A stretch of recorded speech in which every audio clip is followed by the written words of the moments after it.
tipo de relaciones, ¿no? Que podamos identificar ciertos tipos de relaciones que se establecen entre distintos nexos. Bien, entonces ese ejercicio lo vamos a dejar para la parte final de la clase porque todavía nos falta terminar de revisar el examen, ¿no? Entonces vamos a terminar de revisar primero el examen. Em, Les voy compartiendo la pantalla Selección eliminada. y ya les digo el tiempo que nos quede libre. Por ahí vemos lo que se pueda del ejercicio.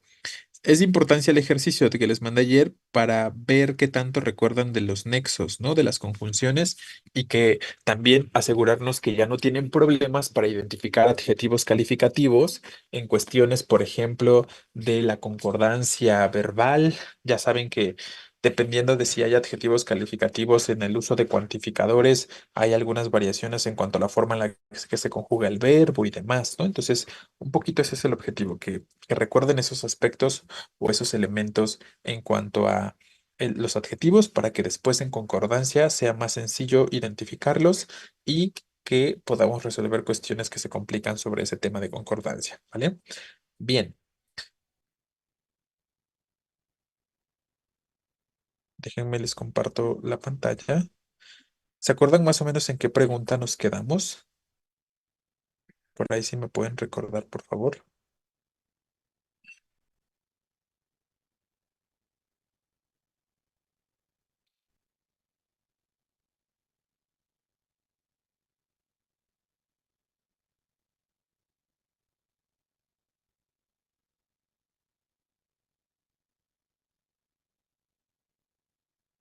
Se me acuerdo que sí la vimos. También esa, ¿no?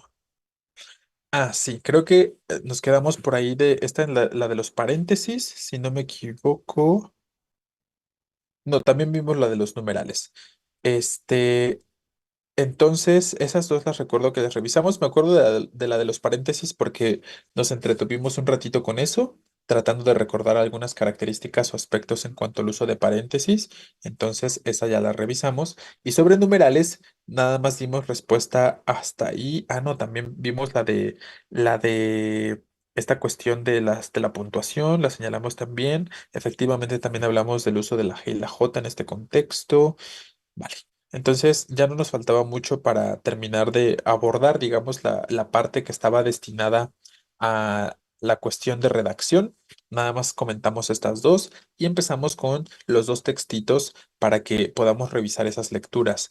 Entonces dice esta pregunta, la penúltima para terminar la sección de redacción, enunciado con la ortografía correcta. Recuerden que de pronto cuando nos plantean la ortografía correcta tenemos que estar un poquito más atentos a las posibilidades o a las variaciones, porque ahí podría tratarse de aspectos un tanto de grafías en muchas de las ocasiones, pero también de pronto puede ser sobre concordancia, puede ser sobre acentuación o puede ser sobre puntuación, ¿no? Entonces, en este sentido, ¿qué es lo que tienen en común las opciones de respuesta? ¿En qué deberíamos estarnos fijando? En aspectos de acentuación, ¿no? Entonces, ojo por ahí. Eh, Además de la acentuación, hay varios elementos. Esta es un poquito variable, ¿no? O sea, es decir, está reuniendo varios aspectos aquí, cambiando a lo que sucede normalmente en su examen, porque ya hemos dicho que en su examen lo que sucede de manera concreta es enfocarme o a acentuación, enfocarme o a grafías o enfocarme a concordancia, etcétera. Entonces yo aquí metí algunos elementos varios, pero finalmente todos tienen que ver con ortografía, ¿no? Si leemos el primer ejemplo, dice, cuentan que en este año hubieron muchos damnificados a consecuencia de las inundaciones, ¿vale? Entonces hay dos problemas ahí en cuanto a acentuación y en cuanto a concordancia, efectivamente, ¿no? Ya sabemos que no podemos decir hubieron. Sí podemos decirlo, claro, pero no cuando el verbo está solo. Hemos dicho que el verbo haber es un verbo impersonal y cuando funciona como un verbo impersonal, sucede específicamente con este verbo que solo se puede conjugar en tercera persona del singular. Así que tendríamos que decir hubo o habrá o hay o, bueno, estas formas, ¿no? Finalmente, en tercera persona del singular. Por lo tanto, ese inciso A está mal. Tendría que decir, cuentan que en este año hubo muchos damnificados. Además de eso, la palabrita este, si se acuerdan, no debe acentuarse. ¿Por qué razón no se acentúa la palabra este?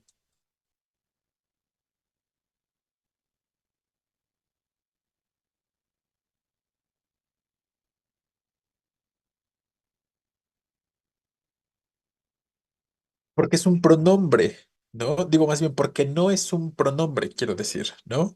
Recuerden, la palabra este cuando está funcionando como determinante o como adjetivo, no debe acentuarse. ¿Qué significa que esté funcionando la palabra este como determinante o como adjetivo? Significa que estará introduciendo al sustantivo, en este caso la palabra año. Entonces, si estoy introduciendo al sustantivo con la palabra demostrativa, no la voy a acentuar nunca, ¿no? Recuerden, solo las acentuaríamos si no estuviera presente el sustantivo. Si ahí dijera algo así como, cuentan que en este hubo muchos damnificados, ¿no? Este pensando que estamos hablando de años, ¿no? Entonces, bueno, ahí los errores con respecto al inciso A y sobre el inciso C, que también tiene que ver con concordancia, se afirmó que en este año hubieron muchos damnificados, lo que ya decíamos, ¿no? La cuestión del hubieron sigue estando presente en ese segmento, ya no está el este acentuado, aquí sí está bien tildado en este caso, y el problema sigue siendo la concordancia acá. Por lo tanto, ya por descarte elegiríamos el inciso B. Entonces les reitero, perdón, el verbo haber es un verbo impersonal y ahí aunque esté usándose el auxiliar, seguimos conjugándolo en singular porque finalmente el habido sigue siendo el verbo haber, por lo tanto sigue siendo impersonal en ese sentido y por lo tanto sigue siendo o buscando una forma singular, ¿no? Ha habido damnificados. Este año ha habido muchos damnificados. Entonces, eso es en lo que tenían que enfocarse mayormente, al aspecto de la concordancia, pero de pronto por ahí alguna opción planteaba mal un acento y otra bien, ¿no? Entonces, bueno, ve la respuesta para este. La siguiente, ¿qué enunciado presenta una relación correcta entre palabras? Ya sabemos que cuando nos preguntan por relación correcta entre palabras, forzosamente es sobre concordancia. Dice, fueron ciudades de gran importancia en la antigüedad, las majestuosas Roma y Atenas, que efectivamente esa es una respuesta correcta, porque sabemos que si el adjetivo aparece antes de nombres propios, ojo, pueden ser nombres propios de lo que sea, ¿no? Tanto de personas como de cosas comunes, es decir, pueden ser nombres propios, en este caso de ciudades, nombres propios de lugares, nombres propios de calles, nombres propios de ríos. Finalmente son nombres propios y adquieren las características que adquiriría el nombre de una persona antecedido por adjetivo. Tenemos que referirlos en plural. Y aquí, como los dos elementos son en femenino, porque son ciudades, Roma y Atenas, entonces las referimos en femenino también, ¿no? Las majestuosas, Roma y Atenas. Y ya después agregamos que eso les modificó también a algunos de ustedes su calificación. eh, sí, era lo que les estaba comentando la última clase. ¿Se acuerdan que les dije que tenía que hacer algunas correcciones? Esta tiene dos opciones de respuesta correcta y a otras dos señalamos cuáles eran las opciones correctas porque yo no las había señalado para ese punto. Entonces, B también está bien cuando dice trajeron consigo una bella postal y llavero. Aquí, ¿qué pasa?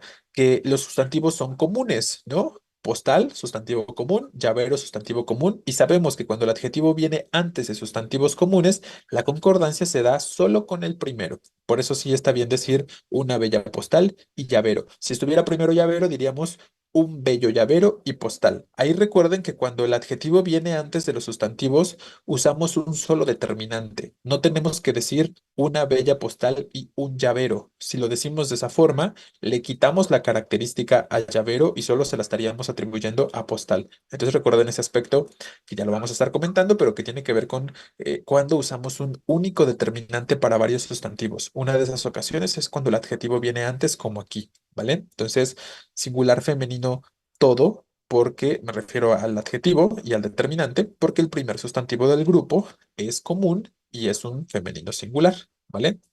¿Por qué son comunes? Recuerden que dimos el concepto, coronel, de qué son los sustantivos comunes la última clase. La primera clasificación que planteamos de los sustantivos, no sé si no estuviste presente, dijimos que los sustantivos en cuanto a su clasificación pueden ser en un principio propios o comunes. Los propios, recuerden que dijimos que son los que se escriben con mayúscula al principio, siempre que sea un nombre propio o un sustantivo propio, perdón, se van a escribir con mayúscula al principio, esa es una característica, por eso sabemos que Roma y Atenas son nombres propios, ¿no? Porque son escritos con mayúscula. Y porque nombran de forma individual o nombran de forma particular, digamos, a distintas cosas, ¿no? Como personas, como lugares, como espacios. Entonces, los nombres de personas, de ciudades, de regiones, de lugares, de países, etcétera, son nombres propios. todo lo que no sea un nombre propio o lo que no sea un sustantivo propio, por descarte, será un sustantivo común. Entonces, lo podemos ver de esa forma, ¿vale? Ya vamos a hablar de eso, Rodríguez, justo hoy, bueno, no sé si hoy, pero ya esta semana vamos a empezar a hablar de los verbos y vamos a recordar el aspecto de los verbos impersonales, ¿no? Como estamos cercanos a esa información, no lo voy a abordar mucho ahorita para que también nos dé tiempo de terminar de esta revisión de este examen y el ejercicio, ¿no? Pero sí, vamos a retomar esa información, ¿vale? Entonces, piénsenlo de esa forma. Los sustantivos comunes son todos aquellos que no son propios, todos aquellos que no están escritos con mayúscula al principio, en pocas palabras, ¿no? Lo podríamos pensar de esa forma. ¿Y por qué son comunes? Algo que es común es porque hay muchos de lo mismo, existen muchos de lo mismo. También lo podríamos pensar de esa forma. Casa es un sustantivo común porque existen muchas casas, ¿no? O sea, o las podemos referir en multitud o de forma cuantificadora, ¿no? De estas maneras o bajo estos criterios podemos referir a lo que es común, aquello que existe en demasía, ¿no? Justo las cosas son finalmente sustantivos comunes porque existen muchas tijeras, existen muchas personas, existen muchas casas, existen muchos teléfonos. Entonces, todo aquello que se puede replicar o que se puede multiplicar, porque pueden existir muchos elementos de lo mismo, estamos refiriéndolos o entendiéndolos como sustantivos comunes. Entonces, claro, postal es una cosa común, es una cosa, no quiero decir cualquiera, pero que se puede replicar, lo mismo que llavero se puede replicar y pueden existir en gran cantidad, por eso lo señalamos de esta forma, ¿vale? Y eso de identificar un sustantivo común les ayuda a los aspectos de concordancia que ya estamos comentando, ¿no? Entonces, por eso también está bien el inciso B. La última dice, no estoy seguro, pero creo que son la reconocida Rebeca y Fernando, que aquí otra vez volvemos con nombres propios, ¿no? Rebeca y Fernando son nombres propios. Ya sabemos que cuando los sustantivos son propios, hemos dicho que el adjetivo antes tiene que ser plural, ¿no? Forzosamente. Y como hay variación de género, tendría que ser masculino. Deberíamos decir, son los reconocidos Rebeca y Fernando, para que esto estuviera bien, ¿vale? No, no, no. La idea de que si el sustantivo es singular o plural no tiene que ver con su clasificación, Hernández, ¿no? Para ti y para todos los que tengan la duda, no porque sea singular tiene que ser, o más bien no porque sea común tiene que ser singular. Un sustantivo común puede también adquirir forma plural, ¿vale? Entonces, no se preocupen por, o sea, no lo relacionen con la idea de singular o de plural, simplemente relaciónenlo con algo que no es un nombre propio, ¿no? Entonces, yo les propongo estas dos cuestiones, en resumen. Para identificar un sustantivo común es porque no se escribe con mayúscula inicial. Claro, a menos que antes hubiera un punto, ¿no? Si antes del sustantivo común yo tengo un punto, pues tengo que escribir con mayúscula. Pero si de forma obligada o en cualquier otro contexto no se tiene que escribir con mayúscula, es sustantivo común, ¿no? Ese es un aspecto. El otro aspecto tendría que ser si es un sustantivo que se puede replicar, si es un sustantivo que se puede multiplicar, de los que existen muchos del mismo tipo, es un sustantivo común también, ¿no? Entonces, no es porque solo pueda tener forma singular. Si yo dijera postales, sigue siendo sustantivo común y es simplemente en forma plural, ¿no? Si yo digo llaveros, sigue siendo sustantivo común, solo que en forma plural, ¿vale? Lo mismo rosas, mercados, personas, niños, cuadernos, todos son en plural, pero son sustantivos comunes, ¿vale? Entonces, ahí la idea del género, o más bien del número, no influye para determinar si un sustantivo es común o no, ¿vale? Entonces, en gran medida, los sustantivos comunes, les reitero, véanlos como todo aquello que no es un sustantivo propio. Todo, absolutamente todo lo que no es un sustantivo propio es un sustantivo común, ¿no? Y entonces todos esos, les reitero, se pueden contar, se pueden multiplicar, pueden ser simplemente emociones, pueden ser ideas, pueden ser conceptos, pueden funcionar también estos comunes como individuales y como colectivos. Entonces, tienen todas esas características, ¿vale? Bien. Eh, personal, mi Rosa, atentamente, el Principito. ¿Tenemos alguna otra pregunta sobre esto que estamos comentando? ¿O podemos pasar a las preguntas de la sección de comprensión de estos dos textos? Ok, vamos entonces a los textitos y De todos modos, esto de la clasificación de los sustantivos, ahorita lo vamos a retomar, ¿no? Porque vamos a revisar por lo menos esa primera parte del ejercicio, ¿vale?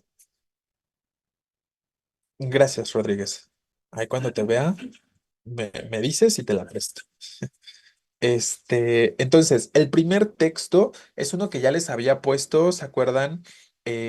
En una actividad de clases, en una sesión de clases de comprensión que estábamos llevando a cabo, pero no nos dio tiempo a revisarlo. Entonces, ya espero que les haya dado tiempo antes de leerlo rápidamente y sobre esto vamos a ir comentando ahorita, ¿no? Entonces se llama Aura es un fragmento, es una novela en realidad, esta novela de Aura. Pero este simplemente es un fragmentito o es una parte de ello. Entonces nos dice por ahí, te sorprenderá imaginar que alguien vive en la calle de Donceles. Siempre has creído que en el viejo centro de la ciudad no vive nadie. Se refiere al centro de la Ciudad de México. La calle Donceles es una calle muy conocida en Ciudad de México, ¿no? En el centro. Caminas con lentitud tratando de distinguir el número 815 en este conglomerado de viejos palacios coloniales convertidos en talleres de reparación, relojerías, tiendas de zapatos y expendios de aguas frescas. Las nomenclaturas han sido revisadas, superpuestas, confundidas. El 13 junto al 200, el antiguo azulejo numerado 47, encima de la nueva advertencia pintada con tiza, ahora 924. Levantarás la mirada a los segundos pisos, allí nada cambia. Las sinfonolas no perturban, las luces de mercurio no iluminan, las baratijas expuestas no adornan ese segundo rostro de los edificios. Unidad del Tezontle, los nichos con sus santos truncos coronados de palomas, la piedra labrada de barroco mexicano, los balcones de celosía, las troneras y los canales de lámina, las górgolas de arenisca, las ventanas ensombrecidas por las largas cortinas verdosas, esa ventana de la cual se retira alguien en cuanto tú la miras. Miras la portada de Vides Caprichosas, bajas la mirada al zaguán despintado y descubres 815 antes 69. Entonces, ojo, ¿qué sucede en este primer párrafo de forma concreta? Resulta que a la persona a la que le habla el narrador, a quien dirige su punto de vista, es como si le estuviera dando una serie de indicaciones, ¿no? Y de advertencias en alguna medida. Tiene que encontrar un lugar dentro de esta calle donde ya ha es decir, no existe como un ordenamiento específico, ¿no? Hay muchos cambios en cuanto a la numeración de las casas, la numeración está desordenada, nos habla por ahí de una constante descripción de los espacios, de los lugares, ¿no? Nos dicen por ahí que están las cuestiones de las sinfonolas que no perturban. Las sinfonolas son estos instrumentos que les dan como cuerda y producen el sonido, ¿no? Específicamente, y que luego piden dinero. Este las baratijas expuestas, las tiendas de relojes, de zapatos, los lugares de aguas frescas. Entonces es una descripción de la calle. Y la persona a la que se le dirige el mensaje, en este caso, que ya ustedes me lo recordaban, perdón, la clase anterior, le habla un tú, ¿no? A una segunda persona del singular cuando le está dando como esta serie de indicaciones o de advertencias con respecto a la búsqueda del sitio al que lo están mandando o la están mandando, ¿no? Entonces, bueno, ahí tendríamos este aspecto. Luego dice, tocas en vano esa manija, esa cabeza de perro en cobre gastada sin relieves, semejante a la cabeza de un feto canino en los museos de ciencias naturales. Imaginas que el perro te sonríe y suelta su contacto helado. La puerta cede al empuje levísimo de tus dedos y antes de entrar miras por última vez sobre tu hombro, frunces el ceño porque la larga fila detenida de camiones y autos gruñe, pita, suelta el humo insano de su prisa. Tratas inútilmente de retener una sola imagen de ese mundo exterior indiferenciado. Entonces ya encuentra el lugar, toca, se abre y antes de entrar, como que notamos que como que se fija atrás, ¿no? O sea, se da cuenta de lo que está dejando en la calle antes de entrar a ese lugar. Cierras el zaguán detrás de ti e intentas penetrar la oscuridad de ese callejón techado, patio, porque puedes oler el musgo, la humedad de las plantas, las raíces podridas, el perfume adormecedor y espeso. Buscas en vano la luz que te guíe, buscas la caja de fósforos en la bolsa de tu saco, pero esa voz aguda y cascada te advierte desde lejos. No, no es necesario. Le ruego, camine 13 pasos hacia el frente y encontrará la escalera a su derecha. Suba, por favor. Son 22 escalones. Y entonces ahí tenemos, ¿no? La novela esta de Aura es de un autor mexicano que se llamaba Carlos Fuentes, perdón, y este es simplemente un fragmento. Yo creo que muchos de ustedes probablemente, o algunos cuantos, debieron haberlo leído en la secundaria. Según yo, era como una lectura básica de la secundaria. Entonces, quiero pensar que algún fragmento pudieron haber leído en su momento. Bien, entonces la primera pregunta dice, ¿En qué género se puede clasificar el texto anterior? ¿Es una crónica, es una memoria o es una novela? Recuerden que si fuera una memoria, estaríamos identificando una cuestión de recordar el pasado, ¿no? Recuerdo cuando hace tanto tiempo sucedía tal cosa. Eso es lo característico de la memoria. Hay una secuencia temporal, claro, como sucede en cualquier texto narrativo, pero debería estar presente este aspecto, les digo, en la memoria de el recordar un momento, el recordar una época concreta, ¿vale? Entonces ya podemos eliminar esta cuestión. La crónica, aunque hay una secuencia, evidentemente, no es tan detallada, ¿no? No es tan específica de manera concreta. Eh, entonces, claro, la cuestión de la memoria, pues no habla en una segunda persona, lo habitual es que se hable simplemente en pasado, en primera persona podría ser, ¿no? Sobre todo, la memoria tiende a estar escrita en primera persona, aunque seguramente podríamos encontrarnos algunos aspectos de una escritura en tercera persona. Si el narrador recordara por el personaje, podría suceder tal cosa, ¿no? Entonces, es una novela. Finalmente, el hecho de saber que, si ustedes saben que es Aura, que el autor es Carlos Fuentes y que esto solo es un fragmento, son indicadores de que se trata de una novela, ¿no? Entonces, era lo que teníamos que elegir. Si se dan cuenta, las descripciones son bastante detalladas. Si se dan cuenta, pues no es una narración completa. Claramente podría continuar la narración o hay de forma previa otros elementos narrativos que podríamos suponer, ¿no? Entonces, efectivamente, la respuesta para esta pregunta sería el inciso C. Sí, la memoria es un género literario, de hecho. Entonces, como género literario, más bien como subgénero literario, porque recuerden que el género épico narrativo se subdivide, ¿no? O tiene subdivisiones o subgéneros, donde está la novela, donde está el cuento, donde está la leyenda, el mito. Nosotros hablamos de las características de varios de ellos. Ahorita les estoy contando algunas características de la memoria. eh, y sería de la forma en la que se los estoy comentando, ¿no? Les reitero, la memoria es como un subgénero de lo épico narrativo o un subgénero de lo literario y tiene estas características que les planteo, ¿no? Debemos poder identificar un segmento o un inicio de la narración que nos permite rememorar algo o recordar un momento, una etapa. Entonces, del tipo, recuerdo cuando tenía 17 años y conocí a Pedrito, ¿no? Pedrito era un niño que vagaba por las calles, ta, ta, ta. Entonces, ese referente de recuerdo tal momento ya me está funcionando como indicador de memoria específicamente. Vaya, no se preocupen tampoco por este aspecto concreto de las características de la memoria. Digo, está bien que las conozcan, pero no, que no les genere como esta cuestión de tengo que saber exactamente qué es una memoria, porque no es como un referente tal vez relevante para sus exámenes, ¿no? Sí, el cuento, definitivamente conocer sus características, porque es lo que suele venir, ¿no? Los cuentos específicamente. No sé si entre las opciones de respuesta del recado, porque en el recado se acuerdan que les preguntan qué tipo de texto es, si es un cuento o si es una, algo así, no me acuerdo exactamente qué. No sé si por ahí viene la opción de memoria o memorias de una, de amor, una temática así, ¿no? Les planteaban. Entonces, esa es como la cuestión de la memoria. Lo importante es que identifiquen en la memoria que se da un referente al pasado, ¿no? Que podemos observar este referente al pasado. Si quieren, podemos poner algunos ejemplos para mañana. Les traigo como un par de ejemplos para que vean cómo existe esta fórmula que les planteo y podamos resaltar ahí unas cuantas características más, si les interesa ampliar un poquito en eso, ¿vale? Pero bueno, por ahora ya tienen alguna idea al respecto, ¿no? Entonces, ya les digo, ya por mero descarte, elegiríamos el inciso C, novela, ¿vale? Y les digo, si conocen al autor, si conocen la obra, pues también es un indicador. Recuerden entonces, los datos bibliográficos son importantes, ¿no? Ya lo hemos discutido, ya lo hemos comentado antes. El hecho de saber quién es el autor de pronto, el hecho de saber que forma parte de cierto libro con cierto título que aborda ciertos temas, puede resultar de importancia para responder algunas preguntas en algún contexto o en alguna ocasión, ¿vale? Entonces, bueno, ahí la cuestión sobre esta C. La siguiente dice, ¿qué tipo de narrador se presenta en el fragmento anterior?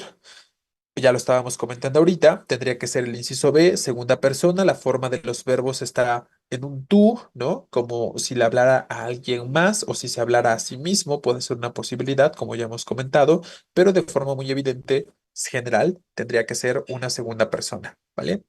Siguiente, ¿a qué se refiere la frase marcada con el número uno? Retomamos esa frase rápidamente que nos dice, ya saben que les he comentado, ¿no? Lean un poquito en contexto más amplio, un poquito antes, un poquito después, para que tengan mayor certeza. Las ínfulas no perturban, las luces de mercurio no iluminan, las baratijas expuestas no adornan ese segundo rostro de los edificios, ¿vale? Entonces, ¿qué nos está diciendo por ahí? Estos instrumentos no perturban, las luces de mercurio no iluminan y las cosas que se exponen en la calle, o sea, las baratijas que adornan, o más bien las baratijas expuestas, no adornan el segundo rostro de los edificios. Entonces, ¿qué es ese segundo rostro de los edificios? La doble nomenclatura de las casas, los negocios turbios, perdón, tras la fachada o el segundo piso. Efectivamente, todo eso es una serie de características del segundo piso, ¿no? Entonces, segundo rostro. Recuerden que fachada y rostro funcionan como sinónimos, ¿no? Cara también tiene que ver con eso. De hecho, hay como cierta relación entre la palabra face, fachada. En francés es, bueno, se pronuncia facade, pero se escribe fachade, ¿no? Entonces, ahí hay como ciertas similitudes en cuanto a la etimología de la palabra en distintos idiomas que finalmente nos ayudan a identificar ese segundo rostro como cara específicamente, tiene que ver con ese segundo piso, ¿no? Entonces, justo nos está diciendo que no hay en el segundo piso. Todo lo que está en el primer piso no está en el segundo piso. Es lo que nos está diciendo en pocas palabras, ¿no? Entonces, a eso se refiere la frase marcada con el número uno, al segundo piso. Después, ¿qué hace principalmente el narrador en el fragmento anterior? Narra las peripecias del personaje para encontrar un domicilio, describe la calle donde se encuentra la casa que el personaje está buscando o informa sobre los detalles en que se debe fijar el personaje para localizar la casa. Recuerden, si ya hemos identificado que hay personajes, que existe un narrador, que podemos identificar un espacio y un tiempo, son todas estas características o elementos de los textos narrativos, ¿no? Y si el texto es un texto narrativo, pues el objetivo o el propósito del texto del narrador o sí, del narrador efectivamente tendría que ser contar una historia, ¿no? Entonces, recuerden ese aspecto, a pesar de que tengamos, porque sí hay muchos segmentos descriptivos, ¿no? Por ahí creo que muchos consideraron que podría ser el inciso B, describe la calle donde se encuentra la casa, pero aunque tenemos varios elementos descriptivos que nos indican cómo era la calle y qué encontramos afuera, eh, al final eso es parte de la narración, es parte de, recuerden que hemos dicho, ¿no? Las descripciones suelen formar parte de textos narrativos, de textos expositivos, de textos argumentativos también. Y entonces simplemente es un componente más de la historia que se está contando. Entonces, la respuesta es el inciso A, narra las peripecias. ¿Qué peripecias tiene que ver con estas dificultades? ¿Y cuáles son las dificultades? Pues que los números están cambiados, hay muchas cosas, hay mucha gente, hay muchos carros, ¿no? Hay como muchos elementos distractores y que terminan conformando esas peripecias, perdón, que se nos plantean en la opción de respuesta, ¿vale? Entonces, A para esta pregunta. Luego de la siguiente dice, del texto anterior, ¿qué se puede inferir? Ya hemos dicho, las inferencias las construimos, son conclusiones que construimos con base en lo que el texto nos proporciona como información, ¿no? Aquí la respuesta que tendríamos que elegir es el inciso A. Los vecinos de la calle Donceles están en continua vigilancia. Entonces, ojo, el inciso B dice, el personaje busca la casa 815, pero termina entrando en la 69. Si regresamos al texto, a la última parte, no es esa la cuestión. Más bien, antes tenía ese número y ahora tiene tal otro, pero es el mismo lugar, porque si, así como leemos el inciso B, nos da la impresión de que se equivocó de lugar, ¿no? Es lo que nos estaría indicando si eligiéramos esa opción de respuesta, como si se hubiera equivocado de sitio y hubiera entrado a un lugar al que no tenía que haber entrado.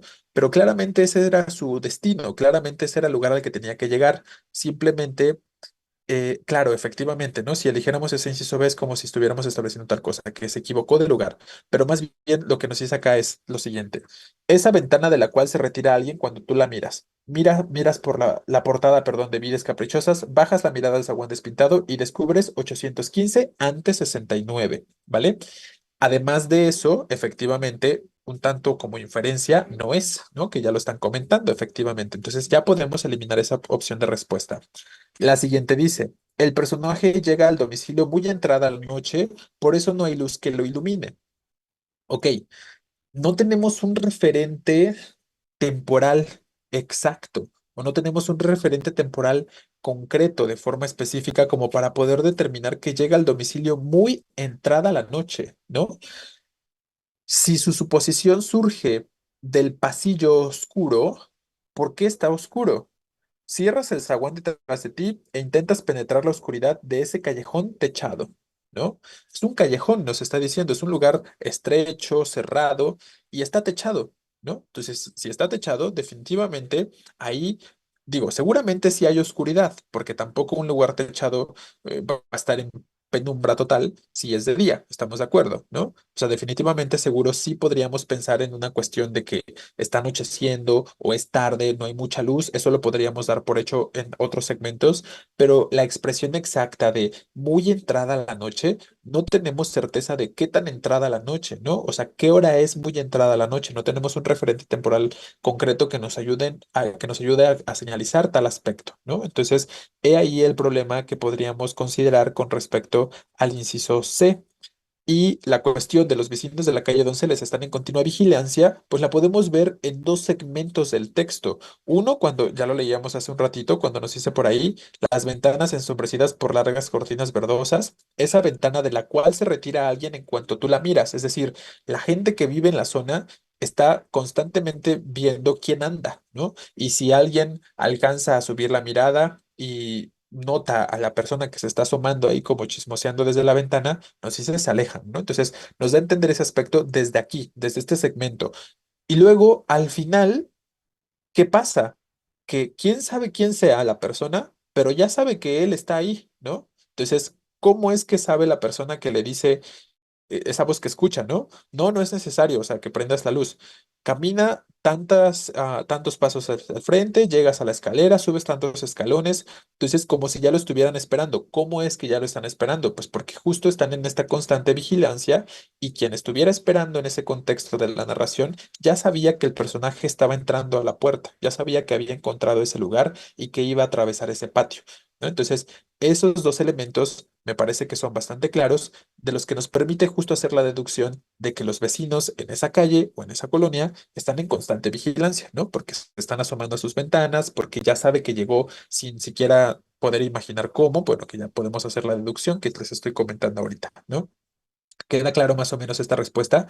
¿Tenemos alguna pregunta al respecto? Cuando dice que es desde las ventanas donde volteas y alguien... Ajá, exacto, Chavarrita, ¿no? Lo que ya comentábamos hace un momento. Muy bien, entonces, tal respuesta para la pregunta, inciso A.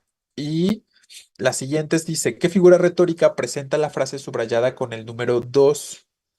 Vamos a esa frase con el número 2. Imaginas que el perro te sonríe y sueltas su contacto helado. Pero ¿quién era ese perro? La manija, ¿no? Si leemos un poquito antes, sabemos que el perro del que se está hablando, que te imaginas que está sonriendo, es una manija que finalmente es para tocar la puerta, ¿no? Entonces, si ya sabemos que estamos hablando de una manija, ¿qué figura representa esta frase? Pues tendría que ser la personificación, ¿no? Porque a una manija, con cierta forma, le estoy atribuyendo características humanizantes, al decir que sonríe, por ejemplo, ¿no? Como si fuera algo animado, cuando en realidad es un objeto perfectamente inanimado. Entonces, ve la respuesta para esta pregunta. Una onomatopeya, por si de pronto necesitamos expresarlo con detenimiento, las onomatopeyas también son figuras retóricas, son las reproducciones de sonidos, entonces como en las historietas o en las tiras cómicas, ustedes han visto que escriben de pronto esta cuestión de boom, las explosiones, ¿no? O zas, el golpe, o splash, el agua salpicando, este tipo de aspectos, ¿no? O la reproducción de sonidos de animales, por ejemplo, ¿no? Aspectos de kikiriki, cuac y tal, las podemos entender como onomatopeyas, reproducciones de sonidos a grandes rasgos. Y son muy comunes en tiras cómicas o en cómics, ¿no? En historietas, quiero decir. Entonces, ese tipo de cuestiones sería una cuestión onomatopéyica, estaríamos reproduciendo algún sonido o algo similar, cosa que no sucede ahí, ya lo podemos eliminar. Y la hipérbole, recuerden que es una exageración, eh, que pues yo creo que es bastante claro que no hay ninguna en el fragmento, ¿no? Si se hablara de un perro animal que sonríe, no sería en ese caso personificación, ¿o sí? Pues yo creo que en cierta medida sigue siendo personificación, porque finalmente no nada más la personificación es dar a entender que un objeto realiza acciones, sino también si le atribuimos características humanizantes a las cosas animadas o inanimadas en este caso, también sigue siendo una personificación, porque finalmente un perro no tiene la capacidad de sonreír, ¿no? Es decir, nosotros podemos decir que un perro está sonriendo cuando vemos que están estiradas tus comisuras labiales, quiero decir, cuando está sacando la lengua, este tipo de aspectos. Pero genuinamente no es una sonrisa, es decir, no es una acción eh, meditada o predeterminada para el animal, ¿no? En este sentido, ¿vale? Entonces, aunque sea un animal, aunque sea un perro de verdad, decir que está sonriendo o decir que, pues no sé, cualquier otra característica que más bien se las atribuiríamos a las personas porque tenemos la voluntad de hacer ciertas acciones, sigue considerándose una personificación, ¿vale?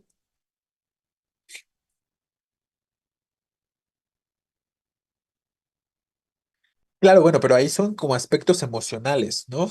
Es decir, una sonrisa no tiene que ver con una emoción, y el estar enojado sí podríamos relacionarlo con un aspecto de emoción, ¿no? Entonces, eso sí podría ser adecuado. O sea, sí podríamos decir que es algo literal, ¿no? Decir que un perro está enojado sí sería algo más literal, ¿vale? Bien. ¿Queda clara esta pregunta? ¿Tenemos algún otro comentario al respecto? Bueno, y luego la última de este texto. ¿Cuál es la más probable sensación que tenga el personaje al entrar a la casa que había estado buscando? ¿Terror, asombro o desasosiego? ¿Vale? Aquí la respuesta que estamos planteando como correcta es desasosiego. Recuerden, creo que ya hemos hablado de qué significa la palabra desasosiego. Tiene que ver con ansiedad, con intranquilidad, con cierta preocupación, ¿no? O sea, angustia. Todas estas palabras que les estoy mencionando pueden funcionar, inquietud, claro, pueden funcionar como sinónimo de desasosiego. Terror es una emoción demasiado fuerte, ¿no? Confusión también funciona como sinónimo de desasosiego. Terror, les reitero, es una emoción demasiado fuerte. Entonces, aunque estemos escuchando una voz que no podemos ver y estemos atravesando un lugar oscuro, realmente no hay elementos en el texto que nos ayuden a implicar esta cuestión de terror, ¿no? Les digo, es como una palabra muy fuerte en cuanto a la emoción que probablemente pudo haber sentido el personaje. Pero desasosiego sí, ¿no? O sea, como esta confusión de ¿quién me está hablando? O sea, ¿cómo saben que estoy aquí? ¿Cómo saben a dónde me dirijo? ¿Vale? ¿Cómo saben que entré, que atravesé esta puerta? Es como la extrañeza del lugar oscuro, de la voz que escuchas, que te da indicaciones, que ya te está esperando, ¿no? Ajá, exacto, como la idea de me están espiando. Entonces, todos estos elementos sí tendríamos que en todo caso tienen una mayor lógica o relación con respecto a la idea de desasosiego, ¿no? Como cierta intranquilidad, confusión, inquietud, nerviosismo, ¿no? Estos elementos serían más viables que el extremo al que nos podría llevar la idea del terror, ¿no? De forma específica. Entonces, sé la respuesta para esta pregunta y con eso terminaríamos el primer texto. Vamos a plantear ahora las preguntas del segundo texto, que se llama Trabajadoras del Hogar y Discriminación. Un abrazo fraterno a Javier Sicilia con profundo dolor e indignación. Dialogo frecuentemente con personas de diferentes sectores sobre la situación de desventaja sistemática, inmerecida, legalizada y normalizada que viven en México las trabajadoras del hogar. Al último trimestre del 2010, hay 1.8 millones de mujeres que realizan trabajo doméstico remunerado, el 10.1% del total de mujeres ocupadas en el país. Del total, 95% de trabajadoras del hogar no cuentan con ningún seguro médico. 31% gana menos de un salario mínimo, 40,6% de uno o dos a dos salarios mínimos y 18,4% de dos a tres salarios mínimos. El 56,8% no tiene pareja y acumulan una concatenación de desventajas por ser mujer, por estar solas, por ser mayoritariamente de origen indígena y con niveles de analfabetismo del 11%. Concatenación, ¿saben qué significa esa palabra de concatenar? Como encimar, ¿no? Como una cosa encima de la otra. Entonces es como acumulan una, pues sí, como una encimación, no sé si existe esa palabra, pero un conjunto de desventajas es a lo que se refiere, ¿no? Como una cosa sobre otra, sobre otra, sobre otra, como si se estuvieran apilando los problemas o las desventajas de las que se están hablando. El trabajo doméstico es una de las ocupaciones más antiguas y más frecuentes desempeñadas por las mujeres del mundo. Está vinculado a la historia de la esclavitud, el feudalismo, el colonialismo, perdón, y otras formas de servidumbre, incluida la trata de personas. Es un fenómeno que perpetúa y legitima la discriminación a través de jerarquías que los pueblos hemos ido construyendo basados en raza, origen étnico, pertenencia a un grupo, casta, sexo y nacionalidad, entre otras. Como botón de muestra, la encuesta nacional sobre discriminación ENADIS 2018 da a conocer que en México el 81% de la población considera que se justifica mucho, algo o poco dar de comer los alimentos sobrantes a las personas que hacen el servicio doméstico. Por otra parte, las propias trabajadoras no quieren seguridad social para no pagar la aportación que les correspondería o consideran que si existen obligaciones para los empleadores, ellas perderán su empleo. Sin embargo, el Estado no puede regular relaciones laborales cuando se dan entre particulares y tampoco se puede intervenir en el ámbito de lo privado. Por lo que aunque se reformara la Ley Federal del Trabajo y la Ley Federal del IMSS, no hay manera de pagar la parte que correspondería al gobierno. La discriminación supone desventajas para muchas personas y ventajas para otras, generalmente las pocas. No hemos descubierto que modificar la Carta Magna no modifica en automático nuestras prácticas sociales. No hemos descubierto que la igualdad nos conviene más que la desigualdad y que es el horizonte de la democracia que necesitamos con urgencia. ¿Qué tipo de texto es este? Por sus características discursivas.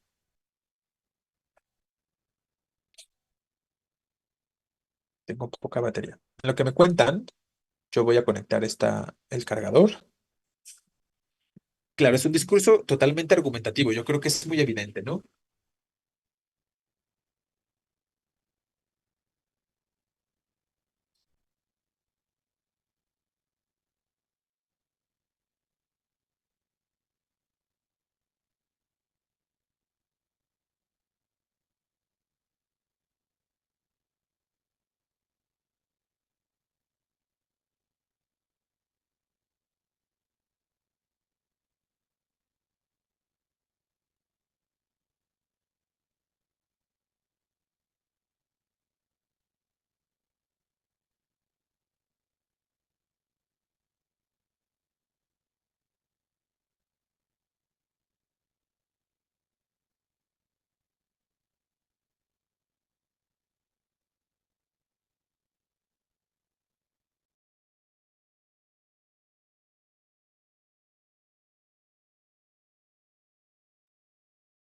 Ok.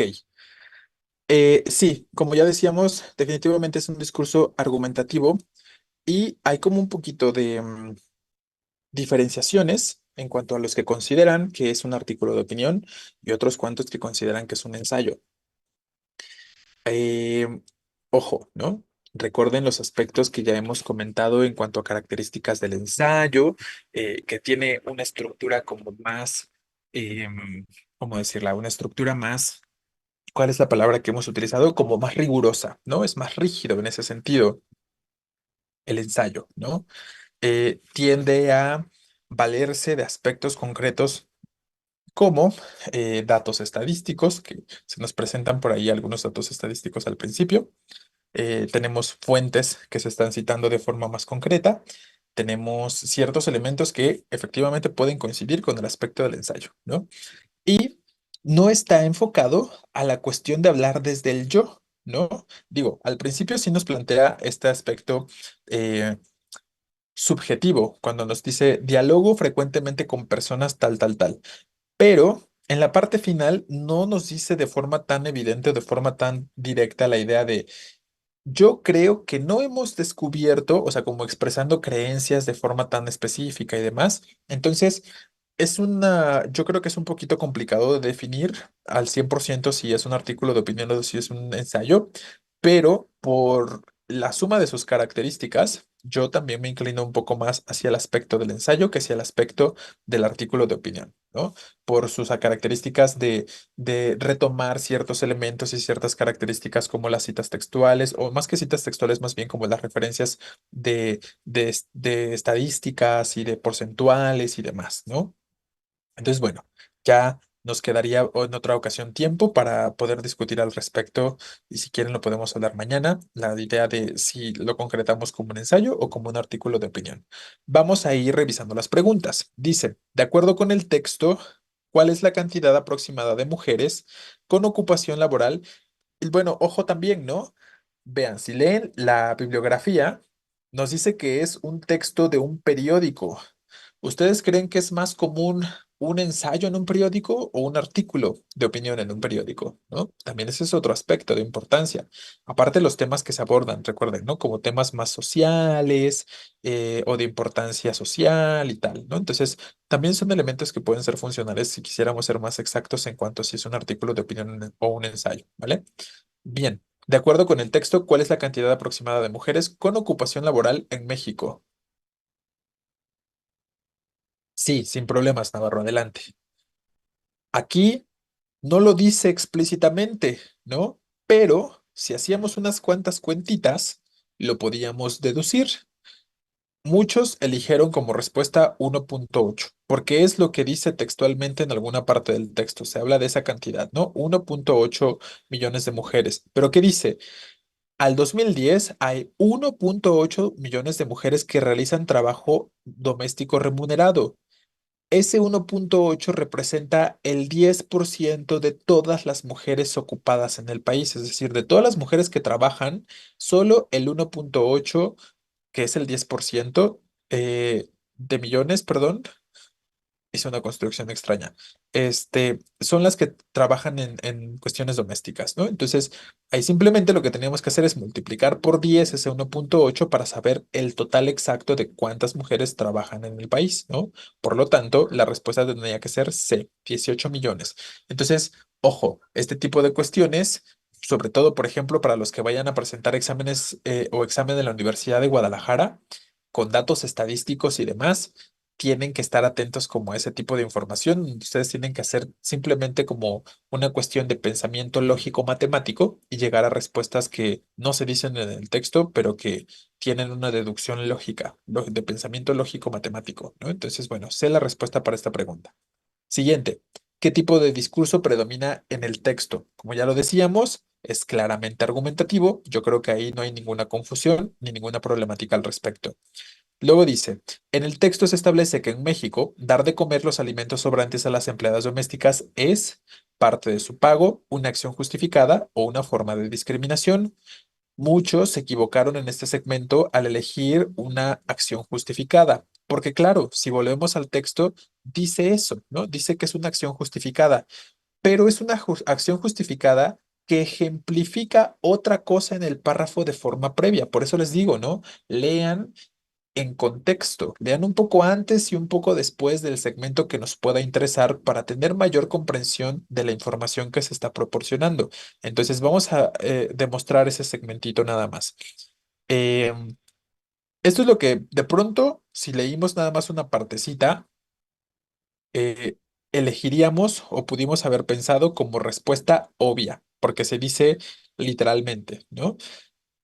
Como botón de muestra, la encuesta nacional sobre discriminación da a conocer que en México el 81% de la población considera que se justifica dar de comer los alimentos sobrantes a las personas que hacen el servicio doméstico. Entonces, ese es este fragmento el que nos dice justo de forma muy literal lo que se nos plantea en una de las opciones, ¿no? Es justificable dar de comer alimentos sobrantes a las personas que hacen servicio doméstico.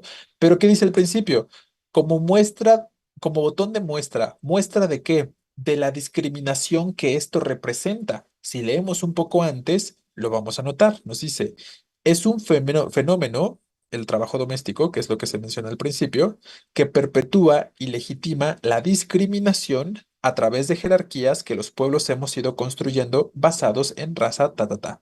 Y un ejemplo de esta discriminación que se perpetúa mediante el trabajo doméstico es saber que existen personas que piensan que está bien darles de comer alimentos sobrantes a las personas que se dedican a este tipo de trabajos, ¿no? Entonces, ¿me explico? Espero que entonces quede claro cómo de pronto sí es muy importante que ustedes realicen una lectura un poquito más amplia o más contextualizada de ese segmento que les pueda interesar. Hay que leer un poco más, ¿no? Un poco antes, un poco después, para que tengamos mayor certeza y sea mucho más evidente el aspecto de aquello que se nos está solicitando o preguntando. Y este tipo de preguntas es bastante común en su examen, ¿no? En su examen de la Universidad de la Michoacana o Ceneval, quiero decir, eh, les dicen por ahí, ¿no? ¿Con qué tiene que ver o a qué se refiere el personaje, el bloguero, por ejemplo, cuando habla de tales temas o por qué habla de tales temas? Entonces, si leemos de forma amplia el fragmento o el párrafo, podemos llegar a una respuesta clara, ¿no? Entonces, bien, respuesta para esta pregunta, les reitero, el inciso C, una forma de discriminación.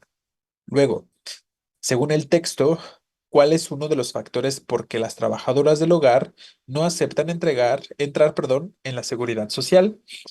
Entonces, aquí la respuesta tendría que ser miedo a perder su empleo. Otra vez hay que leer un poquito más amplio. Para responder esta pregunta, también hay que ampliar el contexto para que quede claro. Entonces, aquí está, ¿no? Por otra parte, las propias trabajadoras no quieren seguridad social para no pagar la aportación que les correspondería o consideran que si existen obligaciones para los empleadores, ellas perderán su trabajo. Sin embargo, el Estado no puede regular relaciones laborales cuando se da entre particulares y tampoco se puede intervenir en el ámbito de lo privado, ¿vale? Entonces, ahí tendríamos esta cuestión de manera concreta. Cuando nos dice entonces, piensan que si existen obligaciones para los empleadores, ellas van a perder su empleo. ¿Qué es lo que refleja justo ese segmento? Pues esto que ya estamos mencionando, la idea de el miedo a perder su empleo, ¿no? De forma concreta. Porque, ojo, el texto nos dice literalmente que el Estado no las puede proteger. Realmente las leyes que se puedan modificar no permiten que el Estado de pronto pudiera pagar esa cantidad para que estén aseguradas, por ejemplo. Entonces, en ese sentido, podemos entender desde el texto que de ninguna forma el Estado puede apoyar a las mujeres en esta condición específica, ¿no? Y que no les reduzcan su sueldo, pues no se habla tanto así como la cuestión de la reducción del sueldo, ¿no? Es más bien la cuestión de la pérdida del empleo, la idea de no querer darles obligaciones a los empleadores para que no pierdan su empleo de forma concreta en todo caso, ¿no? Entonces, bueno, ahí la cuestión, por eso decimos que la respuesta tendría que ser este inciso B, donde el miedo al perder el empleo tiene que ver con esta cuestión de que pues no quieren quedarse sin trabajo y piensan que si su empleador adquiere más responsabilidades es lo que va a suceder, ¿no? Entonces, bueno, B para esta respuesta o para esta pregunta.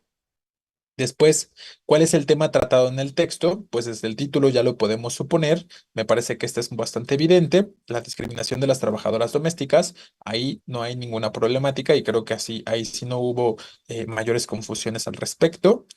Eh, Luego tenemos, basándose en la información contenida en el texto, se puede afirmar que en México, ojo, entonces esto es una deducción, no nos dice explícitamente qué se puede deducir o qué se puede inferir, pero nos dice, si te basas en la información que el texto plantea, ¿qué se puede afirmar con respecto a México?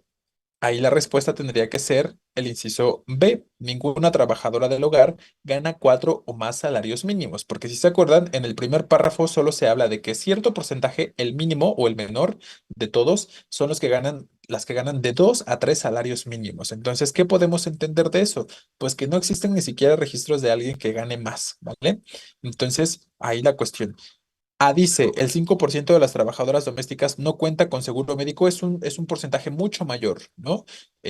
También se dice de forma muy textual en el textito también al principio, donde nos dice por ahí, eh, el 95% nos dice el texto, ¿no? Entonces eso ya lo podemos eliminar sin ninguna problemática. Y C, el 25% de las trabajadoras del hogar cuenta con alguna prestación social. Las que cuentan con alguna prestación social son más bien eh, pues es un porcentaje creo que un poquito mayor, ¿no? En este sentido.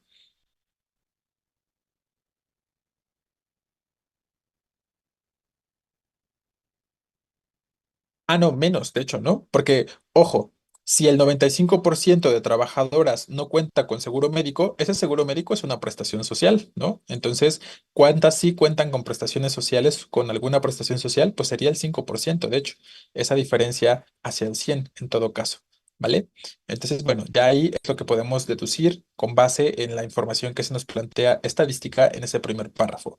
Y por último, una inferencia que se puede hacer a partir de la lectura es que C, ser una trabajadora doméstica en México, es similar a a la esclavitud o a la trata de personas, que es algo que se dice en el texto, ¿no? Que de alguna forma el trabajo doméstico ha estado vinculada a estas cuestiones, no nada más a la cuestión de la esclavitud, sino incluso la trata de personas. O sea, es lo que se nos dice ahí. Entonces, por lo tanto, si eso sucede en la generalidad, pues lo mismo sucederá en la particularidad, es decir, en el caso concreto de México, ¿no? Entonces, por eso sí podemos decir que es una inferencia porque lo que se dice en el texto en ese sentido es de forma general, de forma amplia. Y entonces como deducción sí podemos obtener que eso sucede en México también. ¿Me explico? Entonces por eso es C la respuesta, a pesar de que algunos puedan decir, pero es que sí se habla de la trata de personas, sí se habla de la cuestión de la esclavitud, pero en aspectos generalizantes, no en el caso concreto de México. Por eso sí entendemos esta opción de respuesta como una inferencia, porque se habla en lo particular del país en esta opción de respuesta. ¿Vale? Entonces, ahí la cuestión. ¿Tenemos alguna pregunta o alguna duda de este conjunto del examen en general? ¿Algo que necesitemos plantear? Ok, entonces ya mañana hacemos la revisión rápida.